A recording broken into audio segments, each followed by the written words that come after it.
आदरणीय बड़ों को मेरा प्रणाम, छोटों को आशीर्वाद। आइए आज आपको उत्तराखंड घर घरों में से ली गई एक सत्य घटनाओं पर आधारित एक काल्पनिक कथा, जो बड़े बूढ़ों द्वारा घर घर की बेटियों व बेटों को कैसे शिक्षा दी जाती रही है। परंतु अब समय बदला, माहौल बदला और बड़े बूढ़ों की सोच बदली। कथा को शुरुआत से ही क्रमशः ही पार्ट के साथ मैं आपको बताने जा रही हूँ। सुनिएगा, कोई भी पार्ट को आप छोड़िएगा नहीं, और लाइक करिएगा, सब्सक्राइब करिएगा और कमेंट ज़रूर करिएगा। और मैं आपको बताने जा रही हूँ कि किस तरह से कुमाऊँ क्षेत्र में अल्मोड़ा एक बहुत प्रसिद्ध शहर माना जाता है। इस क्षेत्र में कोसों दूर तक फैले हुए अनेक गांव हैं। इन गांव में रहने वाले ग्रामीणों ने गांव को हरा भरा बनाने के साथ ही उसे अपनी आवश्यकताओं की पूर्ति के लायक बनाया। गांव में कुछ लोगों ने किराने की दुकानें भी खोल ली, तो किसी ने कपड़े की दुकानें सजा ली। यानी कि प्रत्येक ग्रामवासी खेती के साथ साथ गाय भैंस भी पालते रहे, ताकि दूध की कमी न हो। कच्चे मकानों को गोबर व गेरू से लीप कर सुंदर रूप दे दिया गया है। पानी की व्यवस्था भी पूर्ण रूप से की गई है। विवाह हो, जनेऊ हो, कोई पूजा हो या कोई कर्मकांड हो, इन्हें सब करवाने के लिए एक पुरोहित रहते थे, जिनकी पीढ़ी दर पीढ़ी पंडिताई व ज्योतिषी में चली आ रही थी।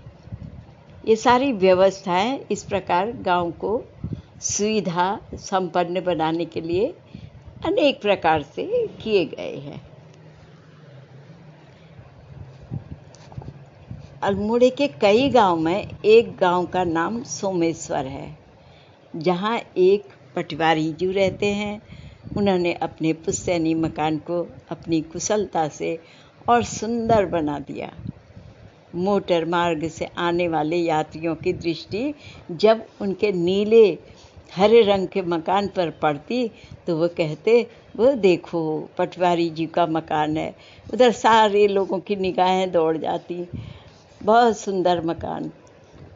आज सुबह सुबह बसु ने खबर दी कि पालघर पटवारी जी के घर लड़की हुई है।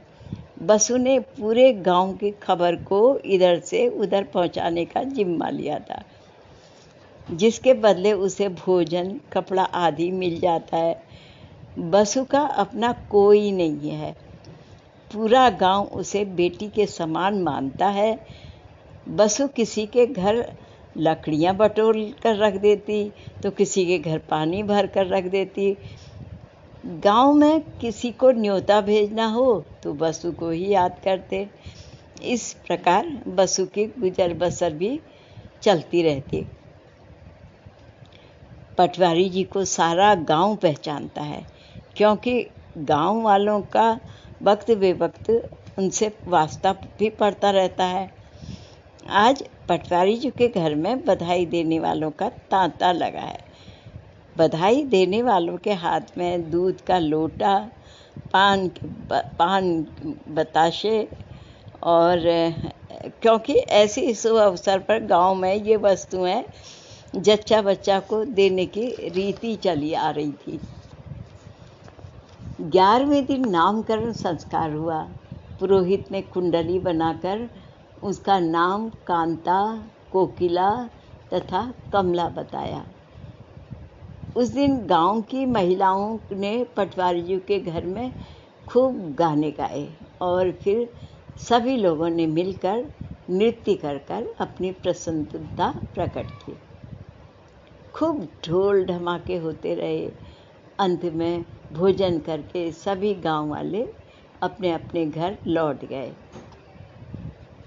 शाम को पुनः गांव की महिलाएं मंगल गीत गाने के लिए पटवारी जी के घर में एकत्रित होती रहीं।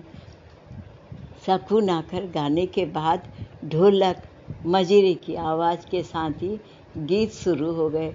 जच्चा मेहर मेहर हरे वाह करे, और इस तरह से काफ़ी गीत हुए। आज दूर दूर तक जो गांव घरों में सुनाई दे रहे थे, ढोले की था, मजीरे की झंझनाहट, तो लोगों का उत्साह बढ़ता रहा। उनके घर पे इकट्ठा लोग होते रहे। आज 2 लड़कों के बाद जो उनके घर में बेटी हुई थी। पटवारी जी ने कहा, घर में लक्ष्मी आई है, सबको पिठिया लगाया जाएगा। इस प्रकार सभी आने वाले लोगों को पिठिया, रोली, अक्षत, तिलक लगाने का रिवाज सा है, और उसके बाद नेक दिया जाता है। ये हमारे पहाड़ों में यही ऐसा ही चला आ रहा है। पटवारी जी के परिवार वाले बेटी को कमला यानी कि कमूली के नाम से पुकारने लगे। कमूली प्यारे ऐसा नाम ले लेकर कमूली कमूली का, अब कमूली का पालन अत्यंत प्यार दुलार के साथ होने लगा। जब कभी कमूली रोने लगती, आमा यानी उसकी आमा दादी जो थी, झट से राई, मिर्च, नमक लेकर नज़र उतारने लगती। पुत्र का अन्नप्राशन 6ठे महीने और पुत्री का अन्नप्राशन 5वें महीने में कराया जाता है। ऐसी परंपरा पहाड़ों में है। कमूली ने धीरे धीरे 5वें महीने में प्रवेश किया तो पटवारी जी ने पंडित जी से शुभ मुहूर्त निकलवा कर अन्नप्राशन संस्कार का आयोजन करवाया। गांव के सभी लोग अन्नप्राशन असीणी का भात खाने के लिए पटवारी जी के आंगन में एकत्रित हुए और फिर ढेरों आशीष देकर अपने अपने घर लौट गए। ज्यों-ज्यों कमूली बड़ी होती रही, वह अपनी बाल सुलभ चेष्टाओं से सबका मन मोहने लगी। कभी घुटनों के बल चलना, कभी सीखती तो कभी खिलौना देखकर उसे फर्श पर फेंकती, पटकती, उठाती। कभी बड़े भैया उसके जब चिढ़ाने के लिए बिल्ली किसी आवाज़ निकालते तो वह खिलखिला करके हंसने भी लगती। सभी उस कमूली के पीछे लगे रहते। परंतु आज इस कमूली को न जाने क्या हो गया, लगातार रोए जा रही थी।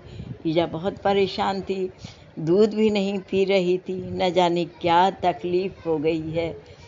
अचानक ईजा झल्ला कर उसे हाथ उठाने वाली थी चपत लगाने के लिए कि अम्मा ने देख लिया और चिल्ला कर बोली, खबरदार, हाथ मत उठाना, मेरी छोटी भाऊ बच्ची को हाथ नहीं लगाना, ऐसे इसे मेरी गोद में दे ला। ऐसे बहुत माँ अब उसकी माँ के लिए बिगड़ने लगी। आमा ने बड़े प्यार से अपनी गोद में लिटाकर उसे सहलाया और फिर अपने आंचल से ढककर उसे सुलाने की चेष्टा करने लगी। कमूली भी रोते रोते थक चुकी थी। आमा की गोद में आते ही सो गई। सारा परिवार अब राहत की सांस लेने लगा। उसकी माँ ईजा ने भी अपने अधूरे जो काम छोड़े हुए थे, काम को फिर से करना शुरू कर दिया। धीरे धीरे कमूली 5 वर्ष की हो गई। कमूली की ईजा ने गांव की पाठशाला में उसका दाखिला करवा दिया और रोज़ सुबह 8 बजे उसे वहां छोड़कर आती। घर आकर वह अपने सभी दैनिक कार्यों को निपटाती। ठीक 12 बजे पटवारी जी उसे घर लेकर आते। वे रास्ते भर कमूली से पूछते, कमूली, स्कूल में क्या सिखाया मास्टर जी ने? बड़े प्यार से बहला बहला के उसके दादाजी उसको घर में लाते। कमूली अपना नन्हा सा मुंह खोलकर, बड़ा मुंह बनाकर और खोलकर कहती क, यानी कि उसने आज पहला शब्द क से कमला ही सीखा। क तो उसके दादाजी हंसने लगे, अच्छा कमला कमली बोल सीखा, कमला नाम, अच्छा। इसी तरह से उसको प्यार से बहलाने लगे। सभी को उसका क शब्द बड़ा अच्छा लगता था। बाद में ये सीखा हुआ शब्द दोहराती, अच्छे अनाल, आछे आम। इस तरह से तोतली बातें सुनकर सभी खूब प्रसन्न होते और फिर उसकी बातों में से आनंदित होकर बार बार वही प्रश्न उससे दोहराते। इसी तरह से हंसी खुशी से माहौल बीतता। कमली ने जब अपनी कन्या मित्र मंडली बनानी शुरू कर दी थी, तो स्कूल से आने के बाद वह शाम को अपनी सखियों के साथ खूब खेलती। नवरात्रियों में जब कन्या पूजन किया जाता तो कमली उसकी सहेलियां अवश्य बुलाई जाती। अच्छा, उत्तराखंड रीति के अनुसार चैत मास में कन्या अपने पास पड़ोस में देली पूजन, जो देहरी पूजन किया जाता है उसे फूलदेही जिसे कहते हैं, कन्या के द्वारा किया गया देली पूजन अत्यंत शुभ माना जाता है। घर की महिलाएं अपनी बेटी को चावल, गुड़, पैसे, फूलों से सजी थालियां देती हैं। उसमें रोली भी रखती हैं। कन्या रोली से द्वार में स्वस्तिक व चिन्ह बनाकर फूल चावल डालकर पूजन करती हैं तथा ईश्वर से कामना करती हैं कि इस द्वार में सदा समृद्धि बनी रहे। फूल देही छम्मा देही कहती हुई कमली भी अपनी मित्र मंडली के साथ पड़ोसियों के द्वार पर जाती और फिर देली पूजा करके हाथों में ढेर सारे पैसे लेकर खुशी खुशी घर आ जाती। कमली अपनी सहेलियों के साथ कभी गुड्डे गुड़ियों का ब्याह रचाती, कभी रस्सी कूद में भाग लेती। वह अपनी सखियों के साथ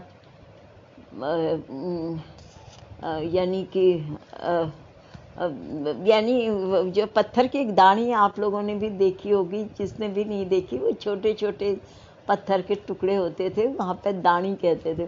पत्थर के 5 छोटी छोटी गोलियाँ होती हैं और उनसे भी खेलती थी। हम लोगों ने भी बहुत खेली हैं। शायद आप लोगों ने किसी ने अगर पहला का समय देखा हो तो वहाँ का देख सकते हैं उन्हें। गांव की चहेती बसु भी पटवारी जी के घर आकर उनके कार्य में थोड़ा बहुत हाथ बटा दिया करती थी। एक दिन गौशाला में गाय के खाने के लिए घास खत्म हो गई। बसु घास काट कर लाने ही वाली थी, परंतु वह समय पर नहीं पहुंच पाई। आमा चिंतित हो गई कि गायियाँ सब भूखी रह जाएंगी। गाय बछड़े सभी भूखे हैं। लेकिन तभी बसु यानी पटवारी जी के घर पहुंच गई। बसु को देखते ही आमा ने झट से कहा, अरे बसु, तूने इतनी देर कहाँ कर दी? तुझे तो गायों के लिए घास काट कर लानी थी। बसु ने कहा, आमा, बंसी काका के घर पोती हुई है, मैंने सोचा उनके घर बधाई भी देकर आऊँगी और मीठी मीठी चाय मिठाई कुछ मिलेगा तो वो भी पीऊँगी। पर वहाँ तो कुछ उत्साह ही नहीं दिखाई दिया। सभी के चेहरे लटके हुए थे। जैसे कुछ कहते कहते बसु चुप हो गई। अब मैं आगे की कथा आपको दूसरे पार्ट में सुनाऊंगी।